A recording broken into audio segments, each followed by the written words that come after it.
नमस्कार, मैं हूँ बिलाल सब्ज़वारी। एबीसी हिंदी चर्चा में आपका स्वागत है।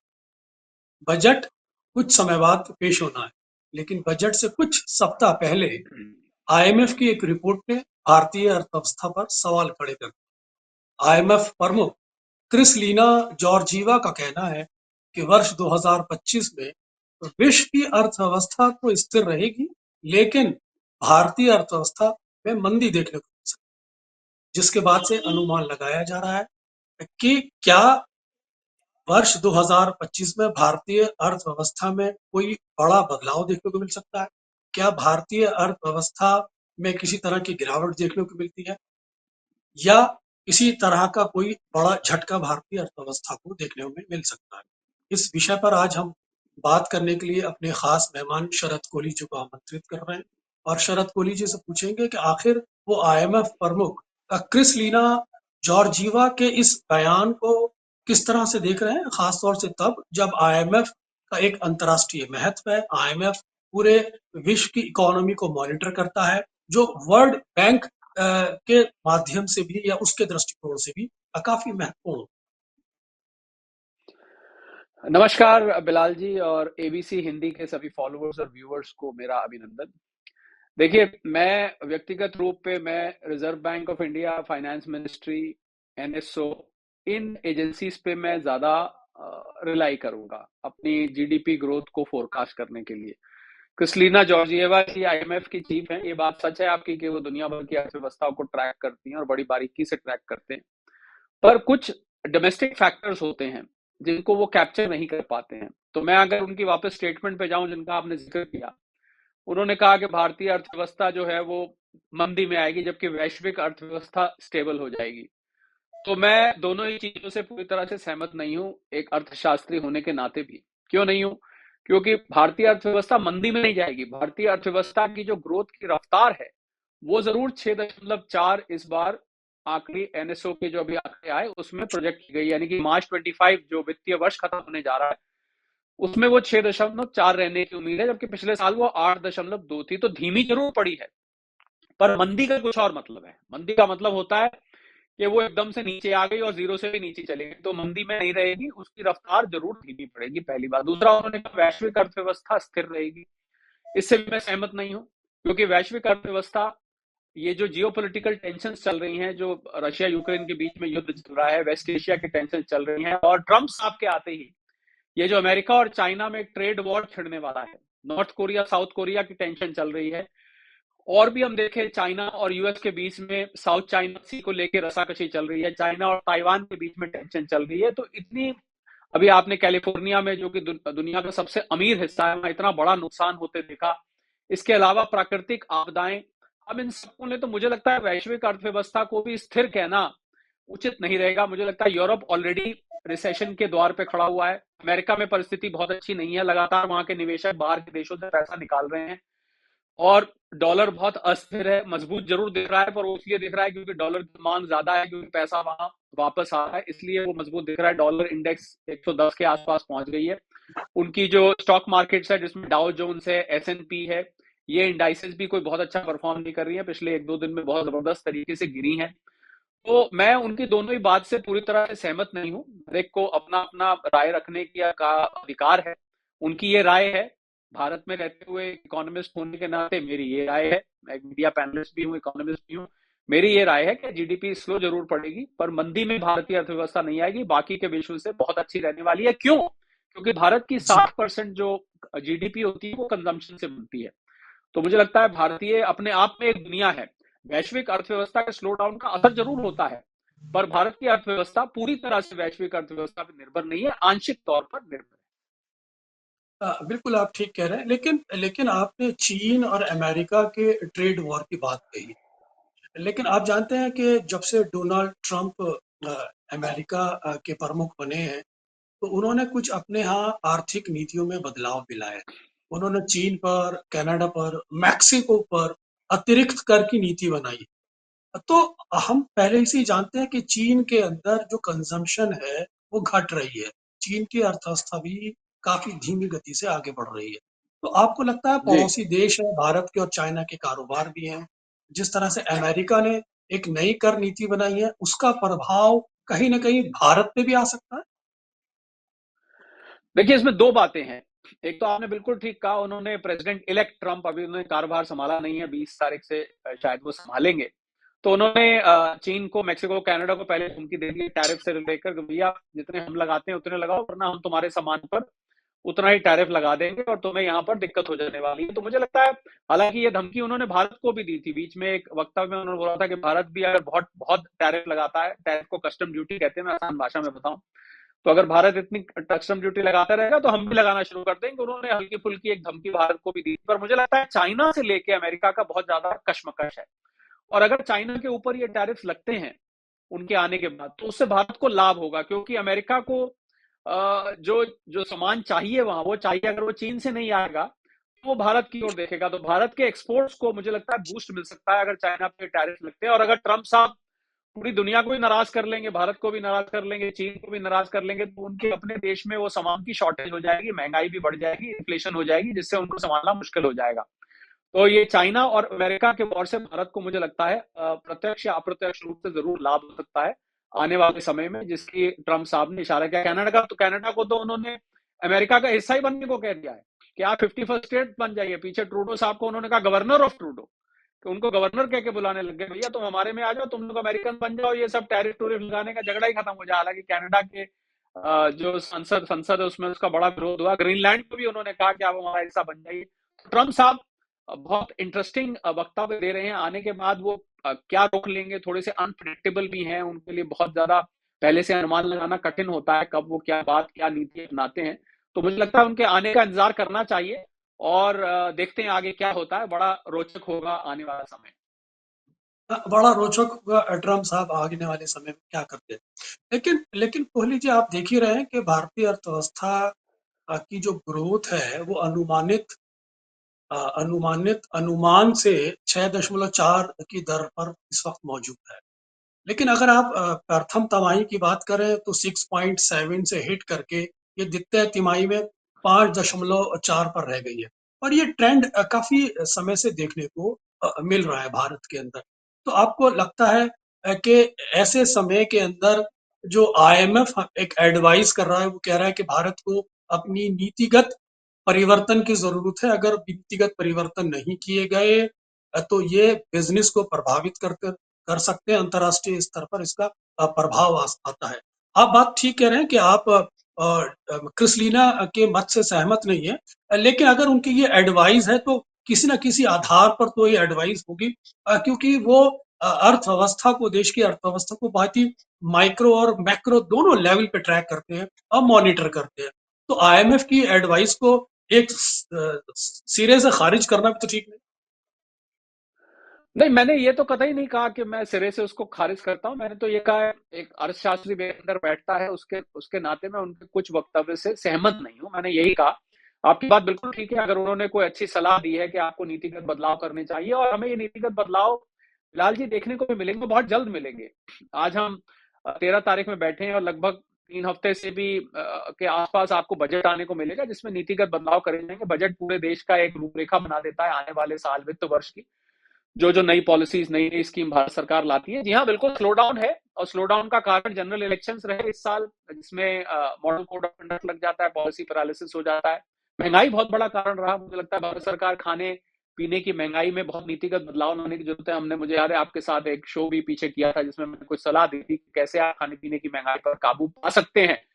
तो बिल्कुल ये जरूरत है, और बहुत ही बड़े मोर्चे पर इसको लगाने की जरूरत है, वरना ये जो कंजम्पशन की रफ्तार, हालांकि नवंबर के जो आईआईपी के आंकड़े आए हैं, जिसको हम इंडेक्स ऑफ इंडस्ट्रियल प्रोडक्शन कहते हैं, वो अच्छे आए हैं, पर कंजम्पशन के आंकड़े जो है वो ज्यादा, मुझे लगता है, अच्छी तस्वीर देंगे। तो ये आने वाला जो क्वार्टर है, जिसको हम पहले, तो हम ये दिसंबर क्वार्टर के जब आंकड़े आएंगे, और जो जनवरी टू मार्च का क्वार्टर है, बहुत ही अहम रहेगा इन दो क्वार्टरों में। और अगर अभी जो बजट आ रहा है वो कुछ ऐसी घोषणाएं कर देता है जो कि अर्थव्यवस्था को रफ्तार देती है, तो वो बहुत स्वागत करने योग्य होगी। और क्रिस्लिना साहब को पूरा अधिकार है सलाह देने का, मैडम को, और अगर उनकी सलाह, मुझे लगता है, भारत सरकार सिरे से खारिज नहीं करती है। सिर्फ कुछ चीजों पे हम देखिए, हमारे एक बड़ी सीधी सी बात है, हमारे घर के बजट के बारे में एक दूसरी कॉलोनी में बैठा व्यक्ति यदि कमेंट करे और वो कहे कि भाई आपका घर का बजट ठीक नहीं है, घर के लोग कहते हुए मेरा बजट उतना खराब नहीं है जितना आप कह रहे हो, तो ये बड़ी इतनी सिंपल सी बात, हालांकि हो सकता है कि वो दूसरी कॉलोनी में बैठा व्यक्ति हमारे घर के बारे में जानता है और बड़ी बारीकी से हमें ऑब्जर्व करते रहता है, किस टाइम आते हैं, किस टाइम जाते हैं, क्या खाते हैं, कहाँ से सब्जी लाते हैं, कहाँ से हम सब्जी भेजते हैं, ये सब। पर फिर भी घर के लोग जो है वो ज्यादा अच्छा फोरकास्ट कर सकते हैं बनाए बजाय बाहर वाले के।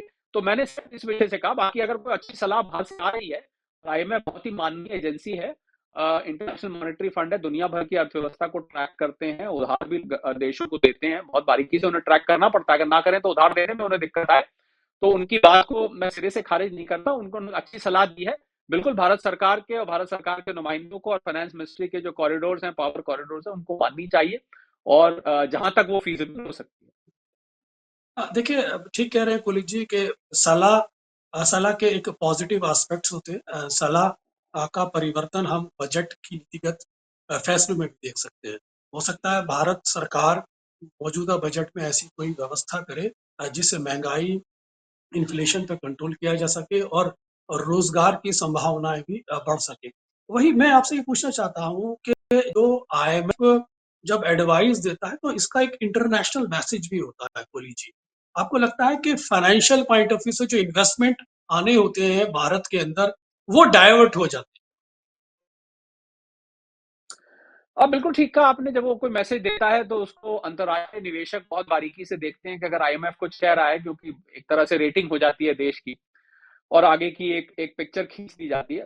तो मैं समझता हूँ भारत पे इतना असर नहीं होगा, क्योंकि जो इमर्जिंग इकोनॉमीज हैं, चाइना है, भारत है, वियतनाम है, इंडोनेशिया है, चाइना की आपने खुद ही बोला कि चाइना की इस समय हालत बहुत अच्छी नहीं है आर्थिक रूप से, हम देखें वो पूरी कोशिश में लगा हुआ है, गवर्नमेंट वहां पर स्टिमुलस पैकेज दिए जा रही है, किसी तरह यहाँ पर डिमांड और एक्सपोर्ट रिवाइव हो, पर वो उस रफ्तार से हो नहीं पा रही है। तो अगर अंतर्राष्ट्रीय निवेशकों को निवेश करना है तो भारत एक अच्छा विकल्प निकल के आता है। थोड़ा बहुत फर्क पड़ता है, आपने ठीक कहा, अगर हम अपनी GDP की रफ्तार गिरा देंगे तो थोड़ा बहुत कुछ निवेशक हो सकता है कि अभी सोचे कि अभी इंतजार करना चाहिए, भारत जरा धीमे मोड में आ गया है। पर कुल मिला के भारत में इतना निवेश आ रहा है, FDI के रूप में भी, और FPI FII के रूप में, कुछ समय से FPI निकाल रहे हैं पैसा स्टॉक मार्केट से, पर FDI के रूप में लगातार रफ्तार बनी हुई है। एक यहाँ FDI उदाहरण के तौर पे दो, एप्पल का आया था, एप्पल के फोन यहाँ बनने शुरू हुए थे, आज उसकी एक्सपोर्ट 1 लाख करोड़, आज आंकड़ा आया कि 1 लाख करोड़ उसकी एक्सपोर्ट पहुंच चुकी है। इतने भारत में अब फोन बनने शुरू हो गए हैं। तो ये छोटी मोटी निवेश आती जाती रहती है, मुझे लगता है इतनी इतनी बड़ी तरीके से निवेशक इस पर प्रभावित नहीं होंगे, या थोड़ा बहुत आपको असर over a period of time देखने को मिल सकता है। हैं। FDI की रफ्तार अभी ठीक ठाक है। साथ ही साथ मैं और एक सवाल करना चाहूंगा कोहली जी, कि हम जानते ही हैं कि इस वक्त थोड़ी मंदी का तो दौर है। भारतीय अर्थव्यवस्था पे दबाव भी है। फिजिकल डेफिसिट का जो आंकड़ा है 2,23,000 करोड़ चला गया है। मौजूदा ग्रोथ रेट 6.4 है और दूसरी तिमाही में भी हमें जो हिट मिलना चाहिए था वो प्राप्त नहीं हो रहा। वहीं IMF जैसी रिपोर्ट भी हमारे सामने है। लेकिन आपने देखा होगा कि अभी एक दिन पहले प्राइम मिनिस्टर नरेंद्र मोदी जो बहुत ही खूबसूरती से अपनी बात को आर्टिकुलेट करते हैं। उन्होंने कहा था कि भारत अ, आने वाले समय में $5 ट्रिलियन की एक इकोनॉमी बन जाएगा और साथ ही साथ उन्होंने ये भी कहा कि अगले अगले 10 सालों के अंदर भारत $10 ट्रिलियन की इकोनॉमी बनने जा रहा है। तो प्राइम मिनिस्टर के जो बयान है और जो मौजूदा आर्थिक स्थितियां हैं, जो विशेषज्ञ कह रहे हैं, इसमें क्या आप विरोधाभास देखते हैं या फिर प्राइम मिनिस्टर के इस बयान को एक दूरगामी रणनीति का हिस्सा मानते हैं अर्थव्यवस्था की दृष्टि से? जी हाँ, आपने जो बाद में बात कही मुझे लगता है वो ज्यादा रेलेवेंट है। प्रधानमंत्री जी ने जब वक्तव्य दिया तो उन्होंने दूरगामी बात करी। देखिए, जब भी कोई इस प्रकार की भविष्यवाणी या इस प्रकार का टारगेट रखा जाता है, तो टारगेट आप हमेशा अच्छा रखते हैं, और अगर आप उस टारगेट को एग्जैक्टली ऑन द डॉट नहीं भी पहुंच पाते हैं, उसके आसपास पहुंच जाते हैं, तो मैं समझता हूँ कोई इसमें इतना बड़ा बात नहीं कि प्रधानमंत्री जी ने तो ये कहा था, ये इतना बड़ा देश है, और बड़े बड़े देश में छोटी मोटी बातें होती रहती, कहीं पर किसी किसी साल कम पड़ गई, किसी साल रफ्तार बढ़ गई, किसी साल अंतरराष्ट्रीय फैक्टर्स की वजह से 19-20 हो गया, वो थोड़ा बहुत चलता है। मेरे मेरे अनुमान के हिसाब से अगर हमें $5 ट्रिलियन तक पहुंचना है तो 2029 तक हमें हमें करीब 7-8% तक हमें ग्रो करना पड़ेगा। GDP रफ्तार की बात कर रहा हूँ, अगर हम उससे कम करते हैं तो ये पीरियड ज्यादा ज्यादा 1 आध साल और आगे निकल जाएगा। और अगर एक आध साल आगे निकल भी जाता है, 2029 की जगह 2030 में हो जाते हैं, हम और रफ्तार से बड़े 2028 में हो जाते हैं, तो कौन सा किसी ने हमारे ऊपर मुकदमा कर देना है भाई आपने, हाँ प्रधानमंत्री कहेंगे आपने तो कहा था साहब 2029 में हो जाएंगे, 2027 में हो जाएंगे, एक साल देर से हो। तो ये अनुमान है, देखिए अनुमान अनुमान होते हैं, जब आप फोरकास्ट करते हैं नंबर्स की, तो वो अनुमान होते हैं, आप उन नंबर्स को ऑन द डॉट निशाना मार के तीर की तरह हिट नहीं कर सकते हैं, वो थोड़ा बहुत दाएं बाएं होते रहते हैं। और उसमें क्योंकि इतने सारे फैक्टर्स, अंतरराष्ट्रीय परिस्थितियां हैं, डोमेस्टिक परिस्थितियां हैं, बीच में इलेक्शन भी आते हैं, राज्यों के ऊपर कर्ज भी है, राज्यों की सरकारें बदलती रहती हैं, उन राज्य सरकारों की नीतियां बदलती रहती हैं, देश सब राज्यों को मिला के बढ़ता है। तो खाली प्रधानमंत्री जी के हाथ में ऐसा नहीं है कि उन्होंने उन्होंने जो कह दिया और वो हो गया। एक ऑप्टिमिस्टिक लॉन्ग टर्म फोरकास्ट वो करते हैं, इस बात में कोई दो राय नहीं है। पर थोड़ा बहुत अगर तीर निशाने पे मारा है, तो अगर मुझे लगता है वो निशाने से दाएं बाएं थोड़ा लग जाता है, तो इतनी लंबी चौड़ी बात नहीं है। हाँ, ये मैं कहूंगा विपक्ष को और आलोचकों को कुछ मसाला जरूर मिल जाता है बात करने के लिए। ठीक कह रहे हैं कोहली जी, बहुत सुंदर बात कही। लेकिन एक चीज मैं और पूछना चाहता हूँ, मेरा ये अंतिम सवाल भी होगा कि कोहली साहब देखिए, अर्थव्यवस्था की जो ग्रोथ है उसमें उतार चढ़ाव अक्सर आते रहते हैं। कभी अर्थव्यवस्था धीमी हो जाती है और कभी अर्थव्यवस्था तेजी की गति भी पकड़ लेती है, तेजी। अगर आप 2023 और 24 की बात करें, तो ये भारतीय अर्थव्यवस्था थी जिसने 8.2% की दर को छुआ था। लेकिन जब आप 2024-25 की बात करें, तो अर्थव्यवस्था फिर गई। तो सवाल यह है कि अर्थव्यवस्था अगर हम तेज गति से बढ़ाते भी हैं, लेकिन इसका आम जन पर कैपिटा इनकम पर पड़ने वाले प्रभाव हमें क्यों नहीं देखने को नहीं मिलते? भारत की जो पर कैपिटा इनकम है, वो क्यों नहीं बढ़ पा रही है?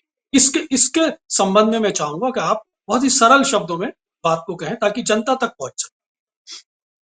बहुत अच्छा आपने सवाल पूछा है कि जो जब जीडीपी इतनी चढ़ती है, तो वो लोगों को तो अपनी जीडीपी से मतलब है। मुझे मेरे घर की अगर मान लीजिए मैं 50,000 रुपए महीना कमाता हूँ, तो भाई अगर 8.2 पर बढ़ी, तो मेरी मेरी तनख्वाह 8.2 पे बढ़ जानी चाहिए। ये तो सिंपल आदमी सोचता है भाई मेरी तो बढ़ी नहीं, मेरी तो 50 की 50 ही है, 51 हो गई, ये किसकी बढ़ी है 8.2 की रफ्तार से, या मेरी 50 की 50 ही रही या कम हो गई, वगैरह वगैरह।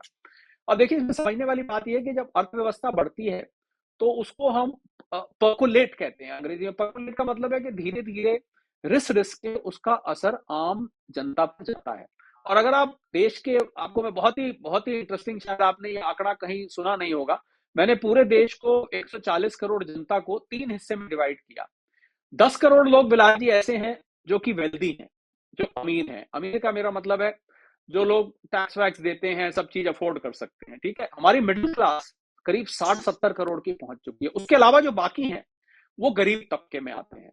उसमें से भी 25 करोड़ लोग नीति आयोग के अनुसार आप मल्टी डायमेंशनल पॉवर्टी इंडेक्स की वजह से ऊपर आ चुके हैं। वो लोग लोअर मिडिल क्लास में एक तरह से आ गए हैं, वो गरीब में नहीं आते हैं। तो अर्थव्यवस्था आप देखते हैं, तो अब ये तीन मैंने इसलिए बांटे कि जब जीडीपी ग्रो करती है, तो इन तीनों पर अलग अलग असर होता है। जो अमीर है वो थोड़ा जल्दी रफ्तार पकड़ते हैं, अमीर थोड़े और अमीर हो जाते हैं। जो मिडिल क्लास है, कुछ एक उसमें तरक्की कर लेते हैं, कुछ एक वहीं के वहीं खड़े रहते हैं। जो गरीब हैं वो ज्यादा तरक्की उतनी रफ्तार से नहीं कर पाते। हालांकि सरकार द्वारा आवास योजना आ गई, टॉयलेट हो गए, बिजली आ गया, पानी हो गया, न्यूट्रिशन हो गया, हेल्थ हो गया, एजुकेशन हो गया, उनको ये सुविधाएं जरूर मुहैया होती हैं। पर अगर आप बैंक अकाउंट की बात कर रहे हैं, अगर आप उनके अमीर होने की बात कर रहे हैं, उस रफ्तार से नहीं। तो अलग अलग जो पॉपुलेशन का तबका है, उन पर इस जीडीपी की रफ्तार का अलग अलग असर होता है। किसी पे तो 8.2% जीडीपी बढ़ती है, उसका उसका खुद की 80% बढ़ जाती है, ऐसा भी देखने में आया। और किसी की जीडीपी 8.2 बढ़ती है, उसकी उसकी इनकम घट जाती है, उसकी नौकरी चली जाती है, ऐसा भी देखने को आता है। ये शार्प कंट्रास्ट आपको हमारी जैसी डाइवर्स अर्थव्यवस्था में देखने को मिलता है।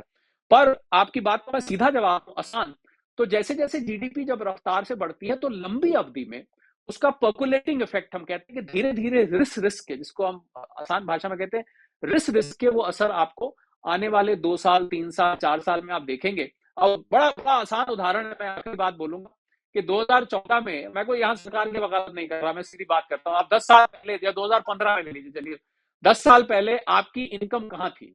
आपकी, मेरा मतलब है जो भी दर्शक हमें सुन रहे हैं, अगर उनकी इनकम एक्स थी, मैं कोई अमाउंट नहीं डालता उसमें, आज 2025 में 10 साल बाद आपकी इनकम एक्स प्लस है? अगर इसका जवाब हाँ है, तो जितनी जीडीपी रफ्तार 10 साल में ग्रो करी है, वो समझ लीजिए उसका परकोलेटिंग इफेक्ट आप तक आ चुका है। ये कहें मैंने मेहनत बहुत करी थी, मैंने पढ़ाई और कर ली, मैंने स्किल अपग्रेड करी, मेरी नौकरी बेहतर लग गई, मेरा बिजनेस चल गया, वो सब उस जीडीपी के भरने का इनडायरेक्ट इफेक्ट दिखाई देता है। मैं ये नहीं कह रहा कि आप अपनी तरक्की का क्रेडिट जो है सरकार को दे दें, बिल्कुल नहीं कह रहा हूं मैं, पर आपने सैद्धांतिक रूप से सवाल पूछा है तो मैं उसका आसान भाषा में जवाब देने की कोशिश करिए। थोड़ा सा कॉम्प्लिकेटेड इशू है, ये बहुत विस्तार से समझने के लिए फिर किसी दिन आपसे जुड़ेंगे और इसको और खोलकर, बड़ा मजेदार टॉपिक है, उसको खोलकर बात करेंगे। तो ये बात ठीक है कि अर्थव्यवस्था में उतार चढ़ाव सब परिस्थितियों पे निर्भर करते हैं, लेकिन जब अर्थव्यवस्था तेजी से बढ़ती है तो इसका प्रभाव समाज पर, खासतौर से गरीब तबके पर रिस रिस के आता है, धीरे धीरे आता है। लेकिन जहां तक IMF प्रमुख क्रिस्टलीना की आई मीन ऑब्जर्वेशन का या उनके उनकी द्वारा दी गई चेतावनी का सवाल है या उनके द्वारा दी गई एक एडवाइस का सवाल है, तो एडवाइस वो अंतर्राष्ट्रीय स्तर पर सभी देशों को देती रहती है और भारत को भी इसी प्रकार की उन्होंने एडवाइस दी है। लेकिन हमारे मेहमान कोहली जी का कहना है कि परेशान होने की कोई बात नहीं है और इससे घबराने की कोई बात नहीं है। भारतीय व्यवस्था अपनी गति को निरंतर बनाती रहेगी। हमारे साथ आप जुड़े, आपका बहुत-बहुत शुक्रिया। मैं दर्शकों से गुज़ारिश शुक्रिया, करूँगा थैंक यू। कि एबीसी हिंदी को, हिंदी चैनल को इसी तरह सब्सक्राइब करते रहें और अपने विचार कमेंट बॉक्स में हमें प्रदान करते रहें। धन्यवाद। ABC Hindi news. आज ही जुड़िए हर खबर के साथ